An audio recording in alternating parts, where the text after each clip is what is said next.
menumbuh kembangkan cinta lewat larva. Sebagian besar masyarakat mungkin sudah tidak asing dengan larva bernama maggot. Hewan yang sejenis belatung ini kini banyak dibudidayakan kelompok masyarakat.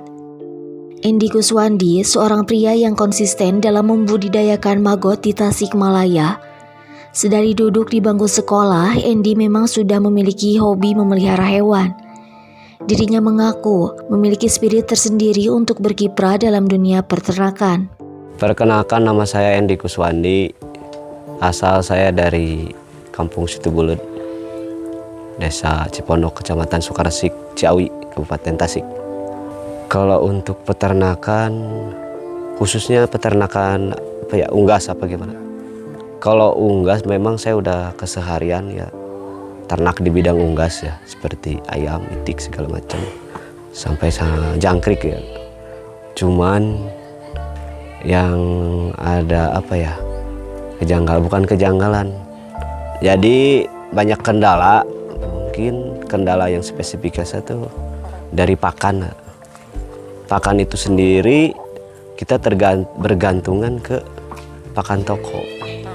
Sedangkan pakan toko sekarang semakin hari meningkat terus. Dari harga semakin hari semakin meningkat terus. Sedangkan harga hasil panennya itu sendiri tidak ada kenaikan. Bukan hanya maggot, sebelumnya Endi juga pernah berternak jenis hewan lain seperti ayam, bebek, ikan, hingga jangkrik. Dan sejak 5 tahun ke belakang, dirinya memutuskan untuk berternak maggot. Dari kecil saya hobi memang. Dari kecil saya hobi ternak, kalau nggak miara gitu ya. Berangkat dari hobi. Dari kecil tuh saya suka miara-miara kayak ayam kayak gitu ya. Nah, saya mencoba beternak di jangkrik dulu ya. Awal mulai itu setelah saya lepas kerja gitu. Saya mencoba beternak di jangkrik. Sedangkan jangkrik itu dengan pakannya itu mengandalkan pakan kayak pakan ayam gitu ya. Ya alhamdulillah semenjak beberapa tahun ke belakang saya ternak jangkrik menghasilkan lumayan lah gitu, sampai punya mitra, punya peternak gitu. Terus pasar saya ke sana ke sini keluar gitu kan. Nah, singkat cerita saya ternak si jangkrik saya itu kenapa nggak diterusin gitu ya, bukan nggak diterusin, bukan nggak ada lebih gitu, mungkin keuntungan itu lebihnya bukan ke kita gitu, bukan keuntungan gitu, habis di BOP, biaya operasional mungkin gitu, dikarenakan ya mungkin kita ketergantungan ke pakan gitu. Tidak mudah memang bagi para peternak dalam membudidayakan maggot ini. Salah satu hal penting dalam membudidayakan maggot adalah soal pakan yang merupakan limbah organik. Mengingat maggot dapat menghabiskan banyak pakan atau limbah, sementara pasokan limbah organik masih sangat minim untuk didapatkan. Terkait masalah sampah yang ada di Tasikmalaya, bahkan kalau bicara soal permasalahan sampah di berbagai kota lain juga selalu menjadi sebuah permasalahan. Khususnya di kota Tasikmalaya, menurut berita yang saya ketahui dari sebuah artikel, dan itu merupakan sebuah pernyataan dari wali kota, pernah disampaikan bahwa TPA setiap harinya, kalau tidak salah ya, 220 ton, dan hampir 65 atau 70% itu limbah organik yang dihasilkan kota Tasikmalaya. Terus kemudian bagaimana pemerintah kota Tasikmalaya menanggulangi permasalahan tersebut, itu kan. Kalau misalkan tidak ada penanggulangan atau penanganan yang sampai hanya cuma punya TPA, sampai kapan dan itu terus tertimbun Contohnya di Bantar Gebang juga banyak aktivis-aktivis lingkungan, dan di Jakarta, di Bekasi, permasalahan terkait sampah itu sebetulnya ada solusi. Contohnya ada aktivis yang melakukan pembudidayaan maggot. Kenapa maggot? Karena untuk ada nilai ekonomis, tentunya juga karena melihat konsumsi limbah organik atau yang dikonsumsi untuk maggot itu, perhitungannya dari 1 kilo maggot membutuhkan 10 kilo limbah organik. Artinya jumlahnya lumayan tinggi. Di sisi lain, maggot merupakan solusi pakan bagi para peternak unggas. Selain itu, maggot juga berperan dalam memanfaatkan limbah atau sampah organik. Tapi lagi-lagi, kompleksitas pengkondisian limbah di lapangan masih menjadi kendala. Selain jumlahnya yang tidak sedikit, limbah perlu dipilah, hingga sebagian perlu melalui proses pemecahan atau pembuburan. Nah, singkat cerita, saya ada informasi dari teman gini. Ini ada katanya satu sejenis ulat gini. Apa sih? Nah, udah gitu saya cek. Oh, maggot apa sih maggot? Nah, saya sempat mulai tertarik lagi. Kok aneh apa sih maggot? Nah, sampai belajar sampai saya sekolah di luar lah. Belajar sekolah sampai kerja di tempat itu. Sampai bisa sampai gini. Singkat cerita, saya tuh pulang gitu. Saya nyoba nangkap dari alam yang namanya maggot gitu. Katanya di alam bisa ditangkap dengan pancingan, media pancingan. Udah, saya coba gitu. Hasil ya ada, cuman tidak begitu banyak, nggak banyak. Sedangkan saya sendiri gitu di kampung saya sendiri, bahkan ya orang-orang mungkin mencibir lah ke saya gitu. Karena ya kenapa itu ngapain gitu, cek kata Sundanya. Nah naon aneta gitu. Naon eta cenah keur naon? Nyokotan bilatung. Ya mungkin ya mereka belum paham. Udah saya nggak apa-apa, saya cari terus gali lagi. Sampai singkat cerita saya dapat mancing itu bisa menghasilkan maggotnya itu. Nah, saya ada kegembiraan tersendiri gitu. Saya pelajari terus saya gali nih di artikel-artikel, saya cari terus gini di daerah mana nih yang udah ada budidaya maggot. Singkat cerita ya alhamdulillah sampai saya bisa menghasilkan telur lagi gitu, dari telur terus sampai bisa menghasilkan telur. Bahkan saya nggak tahu ini buat apa sih maggot gitu, nanti pasarnya kemana, saya nggak kesana sih. Soalnya tujuan saya tuh ini bener nggak sih ini solusi pakan ternak gitu. Nah saya dari situ maggot saya udah banyak, saya coba diaplikasikan ke ayam, ke ikan, bahkan ke jangkrik saya pun saya coba. Saya tuh nggak tahu ini campurannya apa, ini cuma ya saya gali aja sendiri gitu. Saya coba pakai racikan apa. Nah singkat cerita ya signifikan itu memang si maggot itu, kalau kita punya komposisi tertentu dicampur sama maggot itu memang menghasilkan ya bagus gitu untuk solusi pakan gitu. Solusi pakannya itu sendiri. Dari 2019 saya tuh belajar gitu kesana kesini. Saya sendirian gitu, nggak ada rekan. Cuman pas di 2021 ada banyak ya saudara, teman, rekan yang pengen gabung gini. Ya udah nggak apa-apa, saya seneng kok banyak temen gitu. Ayo belajar bareng gini, saya juga toh masih belajar gitu. Ayo bareng-bareng sampai bikin kelompok gitu ya, ini. Ya mungkin karena mereka pemikirannya mungkin nih maggot udah panen langsung jual dan instan kan, gitu. Kalau saya sendiri nggak kesana sih. tujuan awalnya memang nggak ke sana, buat pakan saya sendiri tadinya kayak gitu sih. Nah, mungkin yang saya sekarang bikin saya kendala itu limbahnya itu sendiri gitu kan. Jadi pakannya itu buat magotnya itu limbahnya itu kan dari limbah itu.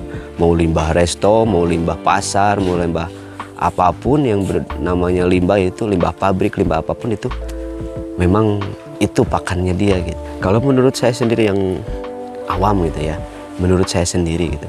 Kalaulah memang ini maggot solusi pakan unggas, solusi gitu, memang ini solusi bener-bener, kenapa nggak bikin kita bahan bakunya itu kita potensi kan limbah terbanyak gitu di kita ya, terbesar gitu limbah itu.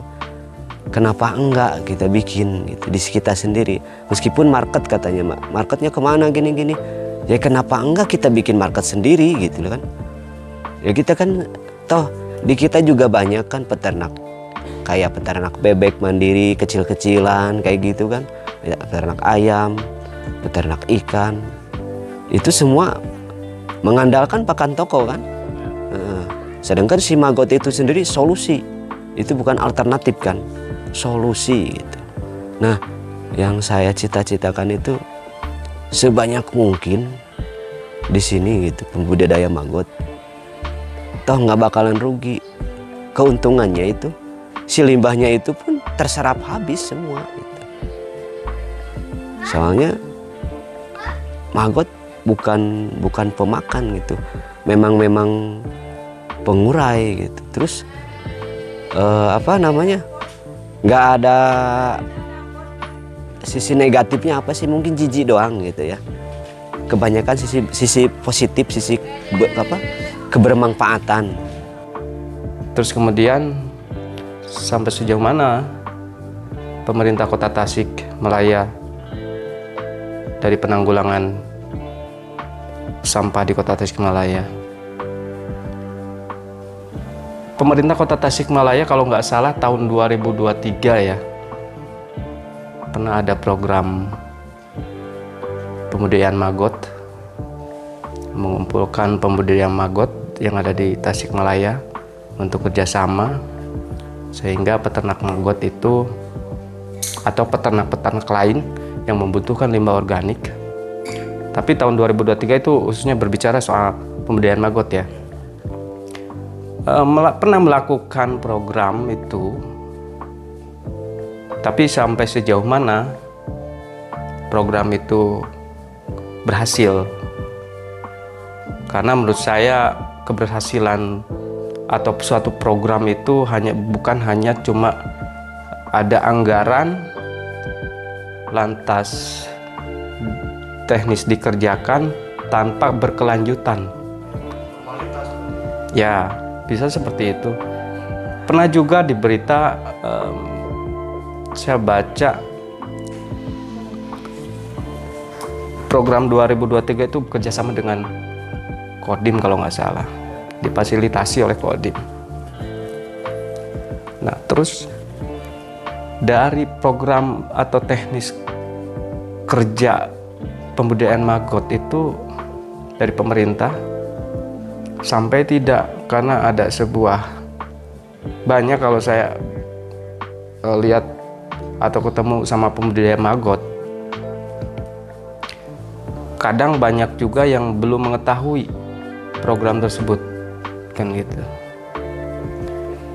Keberhasilan sebuah program tidak terlepas dari sampai sejauh mana penyampaian atau informasi itu sampai ke peternak, ke masyarakat. Jangan sampai ada sebuah program lantas di situ ada anggaran, jangan sampai ada orang-orang yang bermain di anggaran itu. Pemerintah bukan tak ambil peran untuk membantu para peternak. Namun, ketidakjelasan regulasi hingga minimnya sosialisasi masih menjadi kendala. Nah, yang saya dari awal 2019 ya, saya udah beberapa kali bareng itu rekan-rekan yang dari Panjalu, dari situ, dari sana lah ada. Itu kenapa dia berhenti, kenapa dia udah menyerah gitu. Ya kendalanya itu banyaknya di pakan dia tuh. Pakan, limbahnya itu dia sendiri. Jadi gimana ya, soalnya kan kebutuhan maggot itu untuk bobot 1 kilo itu bisa butuhnya itu 10 kilo sampah organik. Sedangkan kita kalau beli telur 5 gram aja kalau dikalikan 3 kilo udah 15 kilo kan. Nah dari 15 kilo kali 10 udah 150 kilo kan. Dari 5 gram tok itu udah membutuhkan pakan sampah organik 1,5 kintal gitu. Artinya para pembudidaya atau peternak maggot ini dengan kata lain apakah butuh peran pemerintah juga dalam urusan limbah ini? Nah itu ya penting, butuh banget lah. Itu saya sendiri gitu pernah mengalami ya Bang. Saya awal ngambilin limbah untuk limbah dapur di rumah kan terbatas gitu. Sampai saya keliling ke pasar kan. Ke pasar ngambilin, mungutin ke sampah, ke sana ke sini minta. Itu padahal sampah gitu kan. Kenapa untuk pemerintah sendiri katanya sampah itu masalah gitu, masalah sampah organik gitu ya. Dibilang enggak ke saya sudah totalnya sampah organik bermasalah, bau gini-gini. Kenapa nggak ada program di pasarnya itu sendiri, program pilah itulah, nggak diolah juga program pilah lah gitu. Jadi si pembudidaya maggot tuh udah tinggal ngambil nggak harus milah gitu kan. Bukannya nggak mau, ya kan lama gitu kan. Dari satu toko terus apalagi kalau langsung ke tempat pembuangan TPA-nya, tempat TPS-nya itu kan udah ditumpuk-tumpuk susah gitu. Tapi kalau udah dipilah di toko masing-masing, kalau di pasar gitu ya, di setiap toko udah dipilah ya enak lah. Apalagi udah diolah gitu, lebih enak juga. Terus Peran dinas terkait yang dilihat seperti apa dalam pengkondisian limbah ini? tapi kalau untuk sekarang ada ya katanya, tapi belum fix ya, saya belum tahu juga sih, soalnya belum fix, belum ketemu orangnya. Di sini ya di kota pasar ya ada pengolahan sampah gitu katanya, sampah organik gitu. Sampah buah, sampah sayur udah diolah, udah dibubur, udah di ini katanya udah bisa katanya, tapi belum fix, saya nggak tahu, belum ketemu sama orangnya gitu. Kalau lah memang benar itu ada, itu bagus sekali lah untuk pembudidaya maggot, lebih enak lah, nggak capek lah pembudidaya maggot gitu. Tapi menurut saya kalau lah memang di sana ada mesin gitu, ada ngolah, kenapa harus limbah buah, kenapa harus limbah sayur, semuanya aja gitu kan. Alangkah baiknya. Terus itu udah di mix, udah di semua, udah komposisi buat pakan maggot udah bagus gitu. Jadi kembali ke program pemerintah yang saya juga mengapresiasi program pemerintah tersebut, tapi sejauh mana sosialisasi atau informasi sampai ke masyarakat, bahkan atau mungkin masyarakat yang kecil yang kurang update dari media ya. Terus kemudian karena itu seringkali program-program pemerintah, bukan hanya program pemberdayaan maggot, program yang lainnya juga terkadang kurang sosialisasi, kurang tersampaikan informasi tersebut. Terus kemudian apresiasi juga buat pemerintah sudah membentuk tim GOSO, gerakan sampah organik ya. Tapi kemudian lagi-lagi sudah sampai sejauh mana masyarakat atau peternak yang membutuhkan limbah organik tersebut mengetahui program pemerintah tim GOSO itu. Harapan saya tuh mungkin pemerintah itu sendiri ya mendukung tuh, nggak mendukung tok gitu kan ya, ada pergerakan lah gitu otomatis. Terus dinas-dinas terkait tertentu juga nantinya juga bisa ikut andil gitu kan banyak kan mungkin selintingan gitu. Saya juga belum paham lah, belum ngerti birokrasi seperti apa, nggak paham. Cuman ada katanya program ketahanan pangan nih, dikasih ikan, dikasih bibit ikan, terus dikasih bibit ayam, tapi kok nggak dikasih pakannya. Sedangkan sekarang masyarakat mau dikasih bibit ikan, bibit ayam, mau beli pakan, mahalan pakan daripada beras, ya mending beli beras, ya kan? Kalau menurut saya gitu, awam yang nggak ngerti birokrasi lah. Ya mungkin kalau lah seandainya di sini banyak bedadi maggot yang banyak, terus limbahnya udah terkondisi udah gini, ya mungkin dinas-dinas terkait tertentu juga bisa itu program ketahanan pangan. Mungkin gitu yang saya awam lah, saya nggak tahu lah, namanya birokrasi nggak tahu lah. Jadi pemerintahan Kota Tasik harus mengukur keberhasilan dari program tahun 2023 itu harus mengukur dan keberlanjutan gitu, mengevaluasi sampai sejauh mana masalah ini gitu. Karena tadi yang dibilang Tasik 220 ton limbah sampah ya. Terus katanya sudah pengelola ternak pembudidaya maggot itu sudah menghabiskan 10 ton.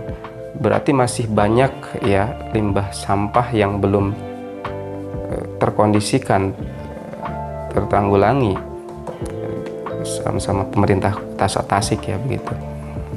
Dan harapan saya untuk kedepannya pemerintah Kota Tasik juga harus mengkaji ulang, mengevaluasi dari sebuah program yang sudah dijalankan.